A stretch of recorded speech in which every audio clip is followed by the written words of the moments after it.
sahabat Motivi, senang rasanya Motivi kali ini bisa menemani kalian semua. Yuk segera kita sinau bareng Motivi. Motivi, jendela informasi dan edukasi. Sinau bareng Motivi. Pada kesempatan kali ini, Motivi akan menyampaikan rangkuman materi guna mempersiapkan penilaian akhir tahun bagi siswa kelas 6 muatan pelajaran PPKN. Untuk itu, simak video ini sampai selesai. Sebelum memulainya, mari kita awali terlebih dahulu dengan doa. Berdoa mulai. Berdoa selesai. Sahabat Motivi, rangkuman materi yang pertama adalah kedudukan Pancasila. Pancasila berasal dari bahasa Sanskerta yang terdiri dari dua kata, yaitu panca dan sila. Panca artinya 5 dan sila artinya dasar, asas atau prinsip. Pancasila merupakan sumber dari segala sumber hukum di Indonesia. Sekali lagi, Pancasila merupakan sumber dari segala sumber hukum di Indonesia. Fungsi Pancasila sebagai dasar negara. Artinya, Pancasila sebagai dasar falsafah atau filosofi negara. Sehingga Pancasila dalam hal ini digunakan sebagai dasar untuk mengatur pemerintahan negara. Fungsi Pancasila sebagai kepribadian bangsa Indonesia, artinya adalah Pancasila sebagai ciri khas masyarakat bangsa Indonesia yang memiliki mental dan tingkah laku khas, adat ketimuran yang ramah, sopan, lembut, dan baik hati. Pancasila sebagai ideologi negara berisi nilai-nilai luhur yang terkandung dalam Pancasila, yang menjadi cita-cita normatif dalam proses penyelenggaraan negara. Setelah kita bahas kedudukan Pancasila, kita akan lanjutkan tentang penerapan nilai Pancasila. Ada nilai-nilai Pancasila, yaitu sila 1 dengan lambang bintang ketuhanan yang Maha Esa. Contoh penerapannya adalah kebebasan menjalankan ibadah. Sila kedua dengan lambang rantai kemanusiaan yang adil dan beradab. Contoh penerapannya saling membantu dan menolong sesama.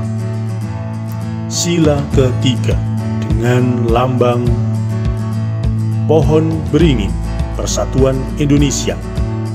Penerapan nilai-nilai Pancasila antara lain cinta produk dalam negeri. Sila keempat dengan lambang kepala banteng, kerakyatan yang dipimpin oleh hikmat kebijaksanaan dalam permusyawaratan perwakilan. Contoh penerapan nilai Pancasilanya adalah musyawarah, mufakat, dan demokrasi. Sedangkan sila kelima dengan lambang padi kapas, keadilan sosial bagi seluruh rakyat Indonesia. Contoh penerapan nilai Pancasilanya antara lain bekerja keras, menjaga keseimbangan antara hak dan kewajiban. Sahabat Motivi, kita akan lanjutkan tentang Bhinneka Tunggal Ika. Bhinneka Tunggal Ika adalah semboyan bangsa Indonesia yang tertulis pada lambang negara Indonesia. Bhinneka Tunggal Ika yang berarti berbeda-beda tetapi tetap satu. Bhinneka Tunggal Ika diterjemahkan per kata. Kata Bhinneka berarti beraneka ragam. Kata neka dalam bahasa Sanskerta berarti macam dan menjadi pembentuk kata aneka.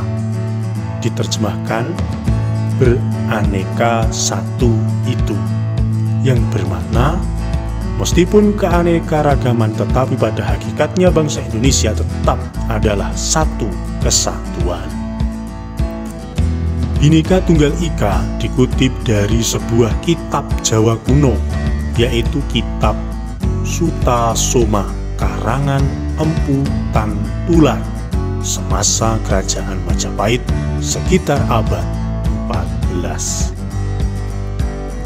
Sahabat Motivi, sekarang kita akan masuk dalam rangkuman materi tentang hak dan hak asasi.